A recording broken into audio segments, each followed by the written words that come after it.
सामाजिक न्याय का अनुसरण होगा कैसे, कैसे ये जो सामाजिक न्याय है ये जरूरतमंदों तक पहुंचाया जाए, क्या तरीके हैं जिनके माध्यम से हम सामाजिक न्याय को, जो लोग जरूरी है जिनके लिए वो चीजें मिलनी चाहिए, उन तक वो बातें कैसे पहुंचे, इस चीज को कैसे सुनिश्चित किया जाता है। आइए इसको विस्तार पूर्वक पढ़ते हैं और समझते हैं और जानते हैं। ठीक है, तो चलिए पढ़ते हैं और इसको विस्तार पूर्वक समझते हैं। यदि किसी समाज में बेहिसाब धन दौलत और इसके स्वामित्व के साथ जुड़ी सत्ता का उपभोग करने वालों तथा बहिष्कृतों और वंचितों के बीच गहरा एवं अस्थायी विभाजन मौजूद है, तो हम कहेंगे कि वहां सामाजिक न्याय का अभाव है। कैसा? आर्थिक तौर पर कोई बहुत ज्यादा संपन्न है और कुछ लोगों के पास इतना भी बुनियादी नहीं है कि वो अपने लिए 2 वक्त की रोटी भी जुटा सके, 2 वक्त की रोटी भी जुटा सके। तो आप ये कह सकते हैं कि यहां पर सामाजिक न्याय उपस्थित नहीं है, सामाजिक न्याय नहीं है, समाज में न्याय नहीं है। ठीक है, समाज न्याय से दूर है, समाज न्याय से दूर है। ठीक है, आगे सुनिए। हम यहां सिर्फ समाज में विभिन्न व्यक्तियों के जीवन यापन के सिर्फ विभिन्न स्तरों की चर्चा नहीं कर रहे। न्याय के लिए लोगों के रहन सहन के तौर तरीकों में पूर्ण समानता और एक रूपता की आवश्यकता नहीं है, लेकिन उस समाज को अन्यायपूर्ण ही माना जाएगा जहां धनी और गरीब के बीच खाई इतनी गहरी हो कि वे बिल्कुल भिन्न भिन्न दुनिया में रहने वाले लगे और जहां अपेक्षाकृत वंचितों को अपनी स्थिति सुधारने का मौका ना मिले, चाहे वे कितना भी कठिन परिश्रम क्यों ना करें। दूसरे शब्दों में न्यायपूर्ण समाज को लोगों के लिए न्यूनतम बुनियादी स्थितियां जरूर मुहैया करानी चाहिए ताकि वे स्वास्थ्य और सुरक्षित जीवन जीने में सक्षम हो सके, समाज में अपनी प्रतिभा का विकास करें तथा इसके साथ समान अवसरों के जरिए अपने चुने हुए लक्ष्य की ओर बढ़ें। ठीक है, तो एक न्यायपूर्ण समाज वही है जो अपने समाज में रहने वाले लोगों को बुनियादी चीजें उपलब्ध कराए जिससे कि वो अपने परिश्रम से अपनी स्थिति को सुधार सके। ऐसा नहीं है कि कितना भी परिश्रम कर लो, जैसे कि अंग्रेजों के टाइम भारत के लोग कितना भी मेहनत कर लें वो कभी अंग्रेजों के बराबर नहीं हो सकते थे। मतलब भारत के सैनिक चाहे कितनी भी मेहनत करें अंग्रेजी सेना में, लेकिन उनको अंग्रेजी सैनिकों जितना औहदा कभी नहीं मिल सकता था, कभी भी नहीं। समझ में आई बात? तो ये अंतर, तो इस अगर ऐसा है तो वो समाज न्यायपूर्ण समाज नहीं है। पर अगर समाज में ऐसा है, देखो भिन्नता होना स्वाभाविक है, आर्थिक अंतरों का होना स्वाभाविक है, वो कोऑपरेटिव है, वो चल जाएगा। लेकिन समझ में आई बात? ये जो लेकिन है ना वो बहुत इंपॉर्टेंट है, इस बात को समझिए आप। ऐसी स्थिति कभी नहीं होनी चाहिए कि मेहनत कितनी भी कर लो लेकिन आप अपनी स्थिति को सुधार नहीं सकते। जैसे एक समय पर दलितों के साथ था, आज से 70 साल पहले दलित कितनी भी मेहनत कर ले वो कभी भी ब्राह्मणों के बराबर नहीं हो सकता था, उसकी आय ब्राह्मणों जितनी नहीं हो सकती थी, उसके अंदर कितना भी टैलेंट हो वो पढ़ नहीं सकता था। एक समय था ये, है ना, भारत में। तो इस चीज को समाप्त करना बहुत जरूरी है सामाजिक न्याय के लिए।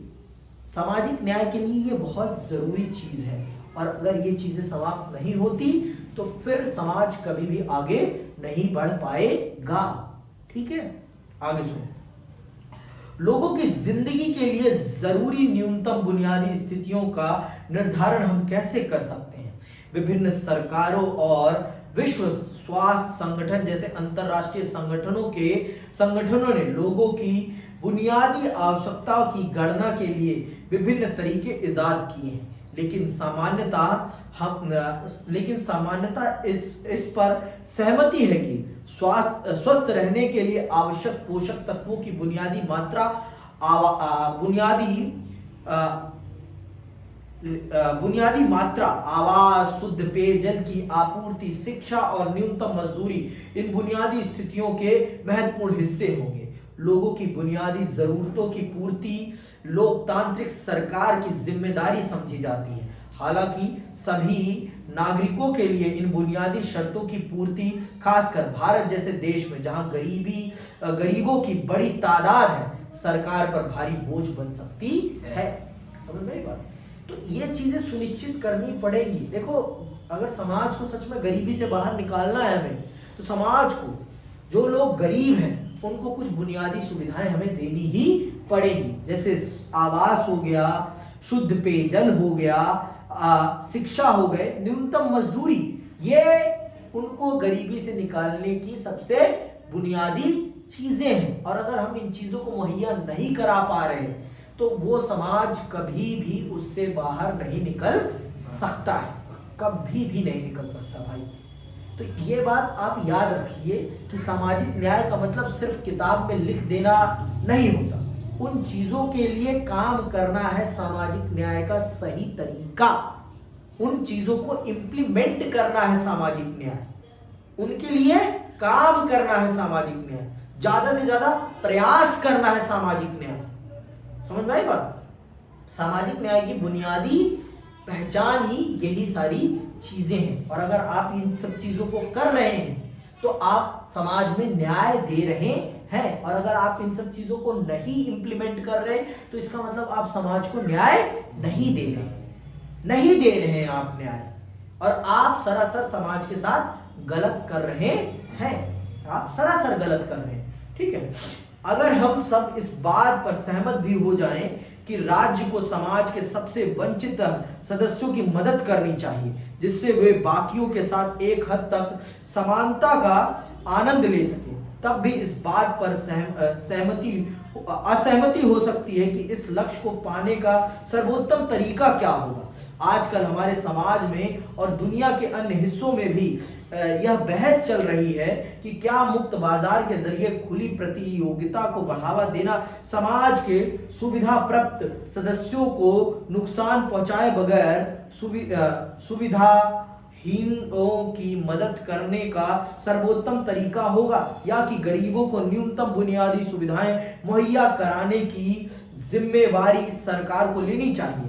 हमारे देश में इन भिन्न प्रस्तावों का विभिन्न सामाजिक समूह समर्थन कर रहे हैं, जो ग्रामीण या शहरी गरीब जैसे सीमित समूहों की आबादी की सहायता के लिए विभिन्न योजनाओं के तुलनात्मक गुण दोष पर बहस करते हैं। इस खंड में हम संक्षेप में इस विवाद की परख करेंगे। तो मुक्त बाजार बनाम राज्य का हस्तक्षेप, मतलब प्राइवेट सेक्टर बनाम government sector, socialism versus capitalism. तो हम चल रहे हैं ये जानने और समझने कि वो कौन से तरीके हैं जिनके माध्यम से समाज को सामाजिक न्याय उपलब्ध कराया जा सकता है। वो कौन सा तरीका है जो सामाजिक न्याय का सबसे उचित रास्ता है। ठीक है, वो कौन सा तरीका है जो समाज को न्याय दे सकता है। समाजवाद है या फिर पूंजीवाद है, मुक्त बाजार या फिर सरकारी हस्तक्षेप। सरकारी हस्तक्षेप मतलब सरकार के द्वारा योगदान, या फिर जिसकी जेब में जितना धन वो उतनी सुविधा भरा जीवन जी। ये तरीका उचित है या फिर ये तरीका उचित है? कौन सा तरीका है उचित? इस चीज को हम चल रहे हैं जानने और समझने। ठीक है, बहुत विस्तार पूर्वक। ठीक, तो आइए पढ़ते हैं। मुक्त बाजार के समर्थकों का मानना है कि जहां तक संभव हो व्यक्तियों को संपत्ति अर्जित करने के लिए तथा मूल्य, मजदूरी और मुनाफे के मामले में दूसरों के साथ अनुबंध और समझौते में शामिल होने के लिए स्वतंत्र रहना चाहिए। उन्हें लाभ की अधिकतम मात्रा हासिल करने हेतु एक दूसरे के साथ प्रतिद्वंदता करने की छूट होनी चाहिए। यह मुक्त बाजार का सरल चित्रण है। देखो, मुक्त बाजार जो मतलब कैपिटलिस्ट सोसाइटी होती है, वो ये सीधे तौर पर कहती है जिसके अंदर जितनी क्षमता वो उतना आगे जाएगा, जिसकी जितनी हैसियत वो उतना आगे जाएगा। सारा का सारा दारोमदार यहां पर आपकी जेब में होता है। जिसकी जितनी हैसियत उसको उतनी सुविधा मिलेगी। समझ में आई बात? सारा का सारा फंडा यहां जेब से जुड़ा होता है। आप जो अफोर्ड कर सकोगे वो आपको मिलेगा, और जो आप अफोर्ड नहीं कर सकते वो आपको नहीं मिलने वाला है। वो आपको नहीं मिलने वाला मेरे भाई। समझ में आई बात? वो आपको कदापि नहीं मिलेगा किसी भी कीमत पर। वो चीजें आपको किसी भी कीमत पर नहीं मिल सकती। आगे सुनो। मुक्त बाजार के समर्थक मानते हैं कि अगर बाजारों को राज्य के हस्तक्षेप से मुक्त कर दिया जाए तो बाजारी कारोबार का योग कुल मिलाकर समाज में लाभ और कर्तव्यों का न्यायपूर्ण वितरण सुनिश्चित कर देगा। इससे योग्यता और प्रतिभा से लैस लोगों को अधिक प्रतिफल मिलेगा, जबकि असक्षम लोगों को कम हासिल होगा। उनकी मान्यता है कि बाजारी वितरण का जो भी परिणाम हो वह न्याय संगत होगा। ठीक है, पर मैं ऐसा नहीं मानता। मुक्त बाजार में आप फेयर कंपटीशन कभी नहीं देते। देखो, जिसके पास पैसा है भाई वो सुविधा संपन्न जीवन जी रहा है, और जिसके पास पैसा नहीं है वो सुविधा संपन्न जीवन नहीं जी रहा है। आप मुझे बताओ, दिल्ली का जो मॉडर्न स्कूल में पढ़ने वाला बच्चा और दिल्ली के सरकारी स्कूल में पढ़ने वाले बच्चे की एजुकेशन लेवल बराबर है? कदापि नहीं। जो मॉडर्न स्कूल है वो मुक्त बाजार का प्रमाण देता है। वो मुक्त बाजार है, वो कैपिटलिस्ट सोसाइटी का प्रतीक चिन्ह है। और जो सरकारी स्कूल है वो सरकारी संस्थाओं का प्रतीक चिन्ह है। तो आप मुझे बताइए, क्या दोनों की शिक्षा की गुणवत्ता में समानता है? कदापि नहीं है। तो कैसे मैं मान लूं कि प्रतिस्पर्धा समान स्तर पर हो रही है, कंपटीशन सेम लेवल पर हो रहा है? मैं कैसे एक्सेप्ट कर लूं भाई? I am not accepting this thing.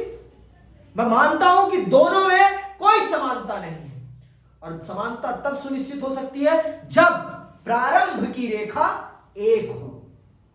जब प्रारंभ की रेखा एक हो, और प्रारंभ की रेखा तो एक है ही नहीं।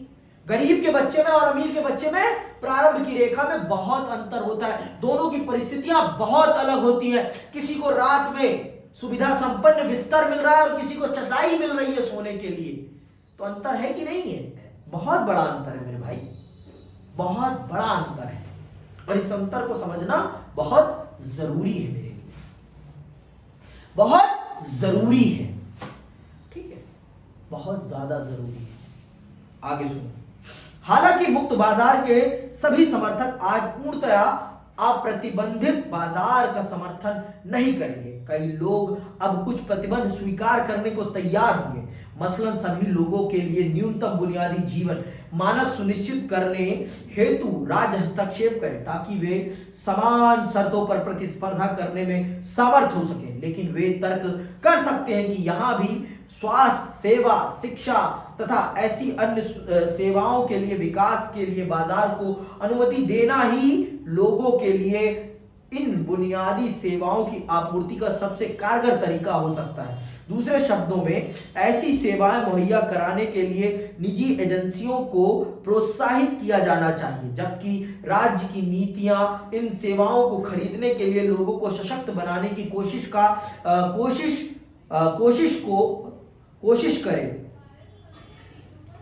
करें। राज्य के लिए यह भी जरूरी हो सकता है कि वह उन वृद्धों और रोगियों को विशेष सहायता प्रदान करे जो प्रतिस्पर्धा नहीं कर सकते। लेकिन इसके आगे राज्य की भूमिका नियम कानून का ढांचा बरकरार रखने तक ही सीमित रखनी चाहिए, जिससे व्यक्तियों के बीच जबरदस्त और अन्य बाधाओं से मुक्त प्रतिद्वंदता सुनिश्चित हो। उनका मानना है कि मुक्त बाजार उचित है और न्यायपूर्ण समाज का आधार होता है। कहा जा सकता है कि बाजार किसी व्यक्ति की जाति या धर्म की परवाह नहीं करता। वह यह भी नहीं देखता कि आप मर्द हैं या औरत। वह इन सबसे निष्पक्ष रहता है और उसका सरोकार अपनी प्रतिभा और कौशल से है। अगर आपके पास योग्यता है तो बाकी सब बातें बेमानी। मैं कदापि नहीं मानता कि मुक्त बाजार ये सब भी देखता है, वो सब कुछ देखता है, वो लिंग भी देखता है, वो रंग भी देखता है, वो औकात भी देखता है। सब कुछ देखकर ही आपको अपने पास रखता है, बहुत कुछ देखता है। और जो कह रहा है मैं ये कदापि स्वीकार करने को तैयार नहीं। यहां पर जो देखो, आप स्वीकार कर सकते हो, यह आपकी बात है, मैं नहीं स्वीकार करता। मैं हर चीज मानता हूं, योग्यता प्राथमिक है, लेकिन और भी चीजें मायने रखती हैं। समझ में आई बात? और भी चीजें मायने रखती हैं मेरे भाई, ये बात जान लो आप। और भी चीजें मायने रखती हैं, समझ में आई बात? और भी चीजें मायने रखती हैं, ठीक है? ऑलवेज अंडरस्टैंड, हमेशा। और मैं पीयूष तुमसे सिर्फ एक बात कह रहा हूं, तुम जितना लिखोगे ना भाई उतना आगे बढ़ोगे, और जितना तुम काम चोरी करोगे कुछ नहीं हो पाएगा। मैं तुमसे हर दिन यही बात कहता हूं और रोज यही कह रहा हूं। आज 11 तारीख, 7 दिन बाद तुम्हारा पेपर है ना? तुम्हें जितने क्वेश्चन मैंने लिखवाए हैं ना, अगर वो तुम पढ़ के चले गए ना, अच्छे से लिख के सीख के कि क्या लिखना है, तो 1 नंबर तुम्हारा कटने वाला नहीं है। समझ में आई बात? तुम पास नहीं होगे, तुम बहुत अच्छे नंबरों से पास होगे। और मेरा भरोसा है यार, मैंने पढ़ाया है, मैंने पढ़ा है, तो मैं पढ़ा रहा हूँ खड़ा होके, ठीक है? मुझे अपने ऊपर भरोसा है कि मैं पढ़ाता हूँ, तो मैं पढ़ाता हूँ डेडिकेशन के साथ, ठीक? I believe in my self. और मुझे तुम पर भी भरोसा है कि तुम कर सकते हो, बस तुम मेहनत नहीं कर रहे हो, तुम थोड़ी सी काम चोरी कर रहे हो। और काम चोरी से बच जाओ, तुम बहुत आगे जाओगे। काम चोरी मत करो। काम चोरी जितना करोगे उतना ही अपने आप को पीछे ले जाओगे, सीधी बात। मत करो काम चोरी, ठीक? बाजारी वितरण के पक्ष में एक तर्क यह दिया जाता है कि यह हमें ज्यादा विकल्प प्रदान करता है। यह मैं मानता हूं कि विकल्प तो ज्यादा देता है, लेकिन पैसा भी तो ज्यादा लेता है ना। ये हर व्यक्ति तो एयरपोर्ट जाना अफोर्ड नहीं कर सकता ना, कि कर सकता है? नहीं कर सकता। हाँ? नहीं। हर व्यक्ति, अरे मैं ट्रेन का बताता हूँ, हर व्यक्ति फर्स्ट क्लास एसी में जाना अफोर्ड कर पाता है? नहीं। हाँ? विकल्प तो है आपके पास, फर्स्ट एसी है, सेकंड एसी है, थर्ड एसी है, रिजर्वेशन है। तो जिनके पास पैसा नहीं है वो उसी ट्रेन में जनरल में बैठ के जा रहे हैं। कंडीशन देख रहे हो ना, सूरत हाल देख रहे हो, समझ रहे हो ना इस चीज को? आगे देखें। इसमें शक नहीं कि बाजार प्रणाली उपभोक्ता के तौर पर हमें ज्यादा विकल्प देता है, और हम जैसा चाहे वैसा चावल पसंद कर सकते हैं और पसंदीदा स्कूल जा सकते हैं, बशर्ते उनकी कीमत चुकाने के लिए हमारे पास साधन हो। कह दिया ना इसमें, बशर्ते आपकी जेब में उतना पैसा होना चाहिए। You can go anywhere if you afford this things. अगर आप उनको परचेस करने की क्षमता रखते हैं तो आप कुछ भी कर सकते हैं, कुछ भी कर सकते हैं मेरे भाई। और अगर आप उनको करने की क्षमता नहीं रखते तो आप कुछ नहीं कर पाएंगे, कुछ भी नहीं कर पाएंगे, ठीक है? आगे सुनो।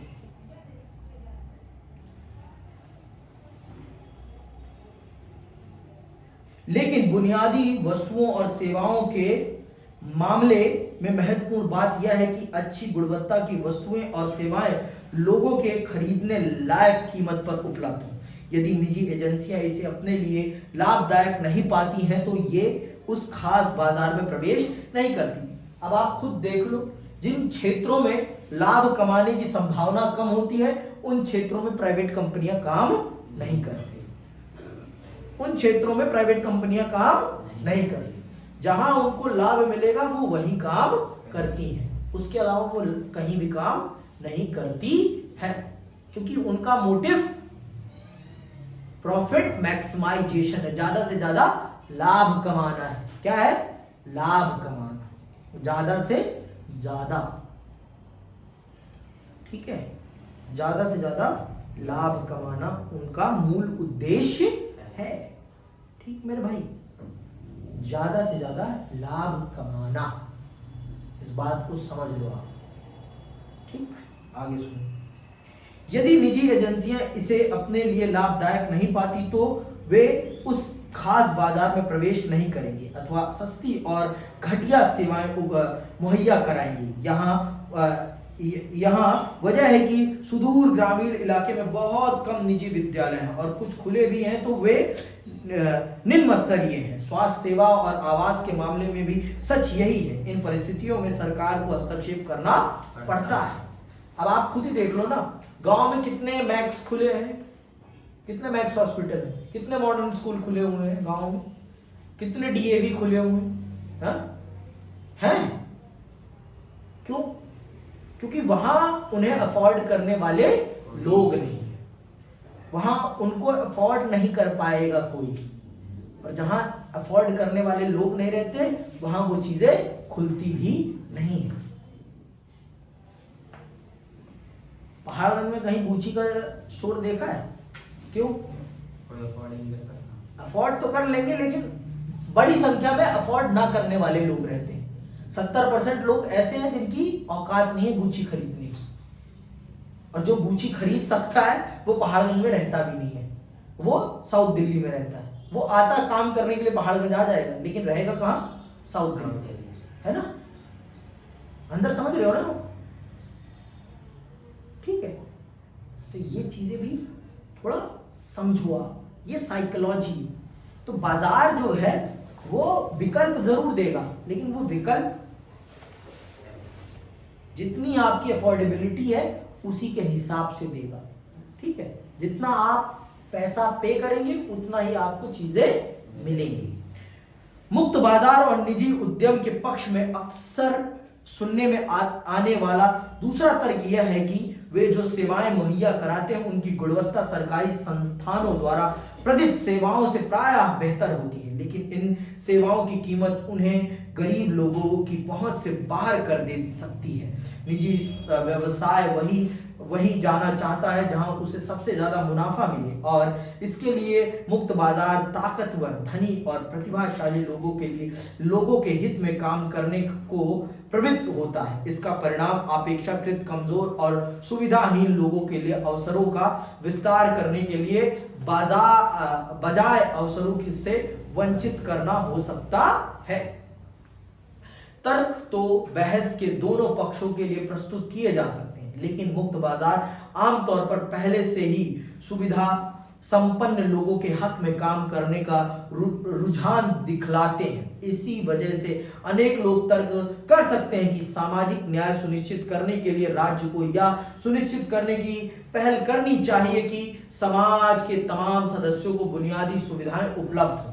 लोकतांत्रिक समाज के वितरण और न्याय के मुद्दे पर असहमतियां अपरिहार्य हैं और फायदेमंद भी, क्योंकि वे हमें विभिन्न दृष्टिकोणों की जांच परख करने और विवेक सम्मत ढंग से अपने विचारों का बचाव करने को बाध्य करती है। वाद विवाद के जरिए इन असहमतियों के बीच राह निकालने का ही दूसरा नाम राजनीति है। हमारे अपने देश में अनेक किस्म की सामाजिक और आर्थिक विषमताएं मौजूद है और उन्हें कम करने के लिए बहुत कुछ करना बाकी है। न्याय के विभिन्न सिद्धांतों के अध्ययन से हमें इसमें शामिल मुद्दों पर बहस करने तथा न्याय के अनुसरण के सर्वोत्तम रास्ते के बारे में एक सहमति पर पहुंचने में मदद मिलती है। तो ये जान लीजिए, राजनीति इन सब समस्याओं का समाधान है, और सच में जो लोग गरीब हैं उनके लिए काम करने की जिम्मेदारी भारत की सरकार की है, और हर सरकार की है।